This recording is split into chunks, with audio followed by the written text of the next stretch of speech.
በስመ አብ ወወልድ ወመንፈስ ቅዱስ አሃዱ አምላክ አሜን። የዕለቱ ስንክሳር ሰኔ 23 አንድ አምላክ በሆነ በአብ በወልድ በመንፈስ ቅዱስ ስም ሰኔ 23 በዚህች ቀን በእስራኤል ሁሉ ላይ የነገሰ የዳዊት ልጅ የሰሎሞን የዕረፍቱ መታሰቢያ ነው። የዚህ የሰሎሞንም የእናቱ ስም ቤርሳቤህ ነው። ዳዊትም ሕግ ተላልፎ ከእሷ ጋር ስለመበደሉ ባሏንም ስለማስገደሉ ጌታ በገሰጸው ጊዜ ንስሐ ገብቶ መሪር ልቅሶን አለቀሰ። ጌታም ንጹሕ ስለሆነ ንስሐው ይቅር አለው። ከዚህም በኋላ በእግዚአብሔር ፈቃድ እርሷን አገባትና ሰሎሞንን ወለደችው። ንጉሥ ዳዊትም ከእርሱ በኋላ ልጇ ሰሎሞን እንዲነግሥና በዙፋኑ ላይ እንዲቀመጥ ቃል ገባለት። እንዲህም ሆነ። ሰሎሞን 12 ዓመት በሆነው ጊዜ አዶንያስ እነግሣለሁ ብሎ ተነሳ። ምክሩም ሁሉ ከሶርሕያ ልጅ ከኢዮአብና ከካህኑ አብያታር ጋር ሆነ። እነርሱም አዶንያስን ተከትለው ረዱት። አዶንያስም በሮጌል ምድር ምንጭ አጠገብ ባለ በኤልቲ ዘዘኤልቲ ላይ ፍየሎችን በጎችንና ላሞችን አርዶ የንጉሥ አሽከሮች የሆኑ የይሁዳ አርበኞችን ሁሉና የንጉሡን ልጆች ወንድሞቹን ሁሉ ጠራ። ከዚህም በኋላ አዶንያስ ይህን እንዳደረገ ለቤርሳቤህ በነገሯት ጊዜ ወደ ንጉሥ አዳራሽ ውስጥ ገብታ ለንጉሡ ሰገደች። ንጉሥ ዳዊትም ምን ሆንሽ አላት። ጌታዬ ንጉሥ ሆይ፣ ልጅህ ሰሎሞን ከእኔ በኋላ ይነግሣል፣ በዙፋኔም ላይ ይቀመጣል ብለህ ለእኔ ለባሪያህ በፈጣሪ በእግዚአብሔር ስም አንተ ማልክልኝ። እነሆ ዛሬ አዶንያስ ነገሠ። ጌታዬ ንጉሥ ሆይ፣ አንተ ግን አላወቅህም አለችው። ከንጉሡም ጋር ገና ስትነጋገር ነቢዩ ናታን መጣ። ለንጉሡም ናታን መጣ ብለው ነገሩት። ወደ ንጉሡም ገባ። በምድር ላይም በግንባሩ ተደፍቶ ሰገደ። ነቢዩ ናታንም ከእኔ ቀጥሎ አዶንያስ ይንገሥ፣ በዙፋኔም ላይ ይቀመጥ ያልክ አንተ ነህን? ዛሬ ወርዶ በጎችንና ብዙ ፍየሎችን አርዶ የሰራዊቱ አለቆችንና የንጉሥ አሽከሮችን ሁሉ ካህኑ አብያታርንም ጠርቷልና በፊቱም ይበላሉ ይጠጣሉ። አዶንያስ 1000 ዓመት ያንግሥህ ይሉታል አለው። ዳዊትም መልሶ ቤርሳቤህን ጥሯት አለና ጠሯት። ገብታም በንጉሡ ፊት ቆመች። በእግዚአብሔር ፊት እንደማልኩልሽ አሁንም በዚህች ቀን እንደዚሁ እንዳደርግ ሰውነቴን ከመከራዬ ሁሉ ያዳናት የእስራኤል አምላክ እግዚአብሔር ሕያው ነው ብሎ ማለ። ቤርሳቤህም አንገቷን ደፍታ በግንባሯ በመሬት ወድቃ ለንጉሡ ሰገደች። ጌታዬ ንጉሥ ዳዊት ለዘላለም ኑር አለች። ንጉሥ ዳዊትም የዮዳሄ ልጅ ብንያስንና ካህኑ ሳዶቅን ነቢዩ ናታንንም ግራዝማቹንና ቀኛዝማቹን ጥሩልኝ አለ። ንጉሡም ከእናንተ ጋር የጌታችሁ አሽከሮችን ይዛችሁ ልጄ ሰሎሞንን በበቅሎዬ ላይ ያስቀምጣችሁ ወደ ግዮን አውርዱት። በዚያም ነቢዩ ናታንና ካህኑ ሳዶቅ ቀብታችሁ በእስራኤል ላይ አንግሱት አላቸው። እንደ መለከት ንፉ፣ ሰሎሞን 1000 ዓመት ያንግሥህ በሉ። ተከትላችሁትም ውጡ፣ ገብቶም በዙፋኔ ላይ ይቀመጥ፣ እርሱም ስለ እኔ ፈንታ ይንገሥ። በሁለቱ ነገድና በ10ሩ ነገድ ይነግሥ ዘንድ እኔ አዝዣለሁ። ካህኑ ሳዶቅም ከድንኳኑ ቀርነ ቅብዓን ወስዶ ሰሎሞንን ቀባው፣ እንደ መለከትንም ነፉ። ሕዝቡም ሁሉ ሰሎሞን 1000 ዓመት ያንግሥህ አሉ። ሕዝቡም ሁሉ ተከትለውት ወጡ፣ ከበሮም መቱ፣ ታላቅ ደስታም አደረጉ። ከድምፃቸውም የተነሳ ምድሪቱ ተናወጸች። ሰሎሞንም በመንግሥት ዙፋን ተቀመጠ። የንጉሥም አሽከሮች ጌታቸው ንጉሡ ዳዊትን ሊያመሰግኑ ገቡ። እግዚአብሔር የሰሎሞንን ስም ከስምህ ይልቅ መልካም ያድርገው፣ ዙፋኑንም ከዙፋንህ ይልቅ የበለጠ ያድርገው አሉት። ንጉሡም በአልጋው ሆኖ ሰገደ፣ እንዲህም አለ። ዓይኖቼ ሲያዩ በዙፋኔ ላይ የሚቀመጥ ልጅን ለእኔ ለባሪያው ዛሬ የሰጠ የእስራኤል ፈጣሪ እግዚአብሔር ይክበር ይመስገን አለ። ዳዊትም የሚሞትበት ወራት በደረሰ ጊዜ ልጁ ሰሎሞንን እንዲህ ሲል አዘዘው።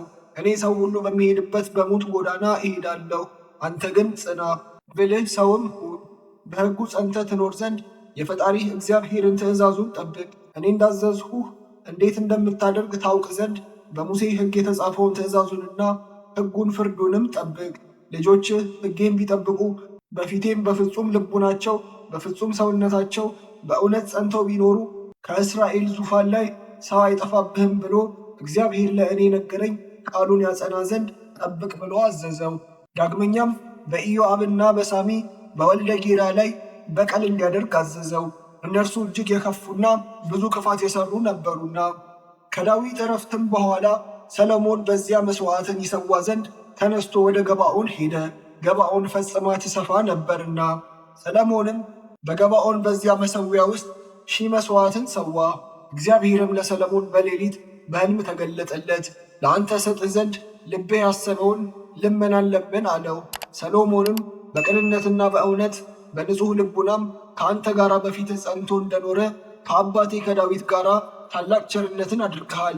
በዚህችም ቀን ልጁን በዙፋኑ ላይ ታስቀምጠው ዘንድ ይህን ታላቁን ቸርነት አጽንተህለታል አለው።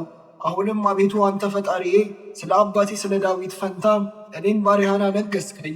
እኔም መግቢያዬንና መውጫዬን የማላውቅ ታናሽ ብላቴና ነኝ።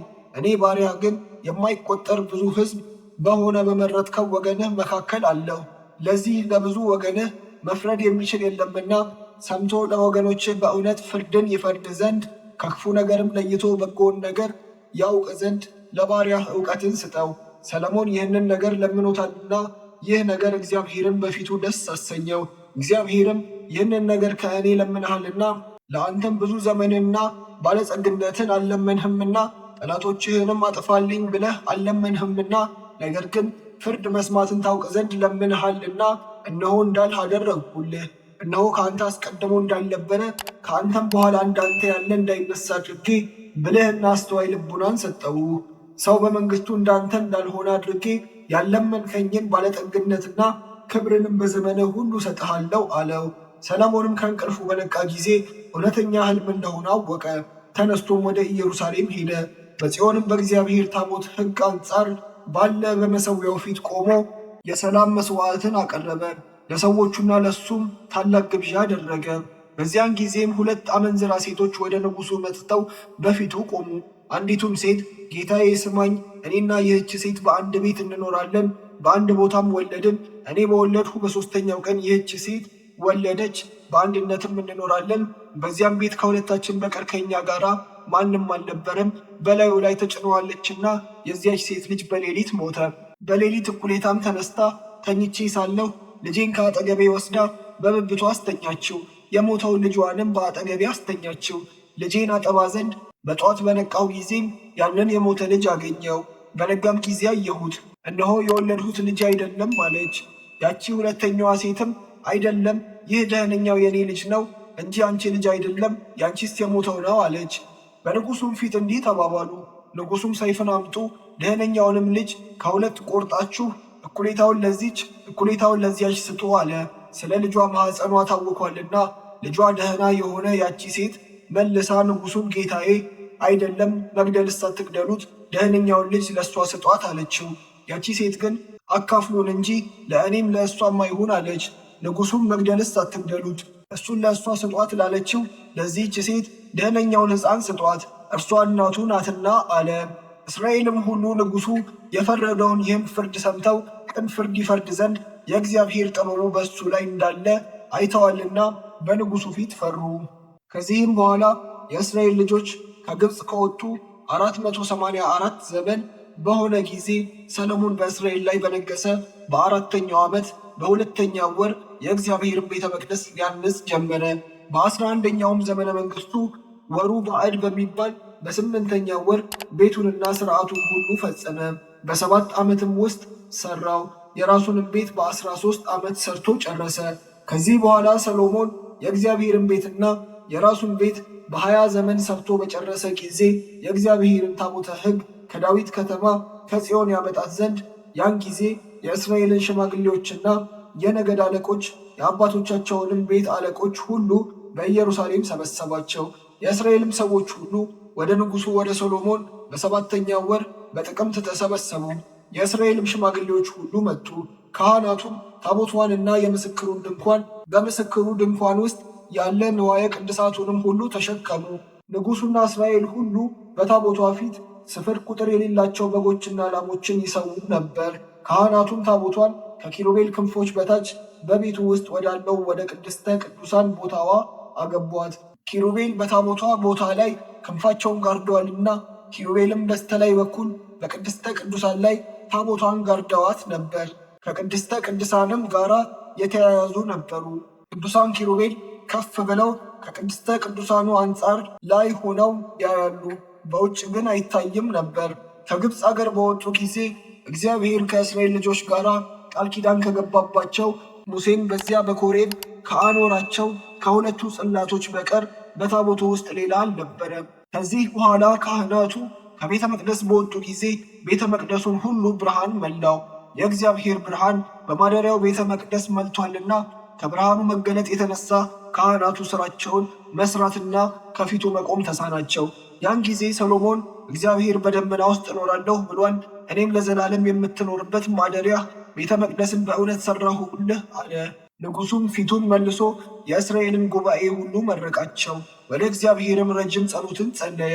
ሰሎሞንም ይህን ሁሉ ልመና ወደ እግዚአብሔር ለምኖ በጨረሰ ጊዜ በጉልበቱ ተንበርክኮ ከሰገደበት እጆቹንም ከዘረጋበት ከመሠዊያው ፊት ተነሳ። ቆሞም የእስራኤልን ማኅበር እንደተናገረው ሁሉ ለወገኖቹ ለእስራኤል ዕረፍትን የሰጣቸው እግዚአብሔር ይክበር ይመስገን ብሎ በታላቅ ቃል መረቃቸው። ከዚህ በኋላ ንጉሡና የእስራኤል ልጆች ሁሉ በእግዚአብሔር ፊት መሥዋዕትን ሰዉ። ንጉሡ ሰሎሞንም ለእግዚአብሔር ስለ ሰላም መሥዋዕት የሰዋቸው 22,000 ላሞችና 120,000 በጎች ናቸው። ንጉሡ ሰሎሞንና የእስራኤል ልጆች ሁሉ ያን ጊዜ ለእግዚአብሔር ማደሪያ ለቤተ መቅደስ ቅዳሴ ቤት አደረጉ። ቀድሞ በገባዖን እንደታየው ዳግመኛ እግዚአብሔር ለሰሎሞን ታየው። በፊቴ የለመንከኝ ልመናህንና ጸሎትህን ሰማሁ፣ እንደ ልመናህም ሁሉ አደረግሁልህ። ስሜ በዚያ ለዘላለም ጸንቶ ይኖር ዘንድ የሠራኸውንም ቤተ መቅደስ አከበርሁት። ልቡናዬም ዓይኖቼም በዘመኑ ሁሉ በዚያ ጸንተው ይኖራሉ አለው። ሰሎሞንም 40 ዘመን ነገሠ። ከመንገሱም በፊት 12 ዓመት ኖረ። መላ ዕድሜውም 52 ዓመት ነበር። በሰላም አረፈ። ይህም ጥበብ የተሰጠው ንጉሥ ሰሎሞን ጥቅም ያላቸው ብዙዎች መጽሐፍትን ደርሷል። እሊህም ትንቢትና ትምህርት ያለባቸው ምሳሌዎችና መሐልዮች ናቸው። ለእግዚአብሔር ምስጋና ይሁን፣ እኛንም በቅዱሳን ጸሎት ይማረን ለዘላለሙ አሜን።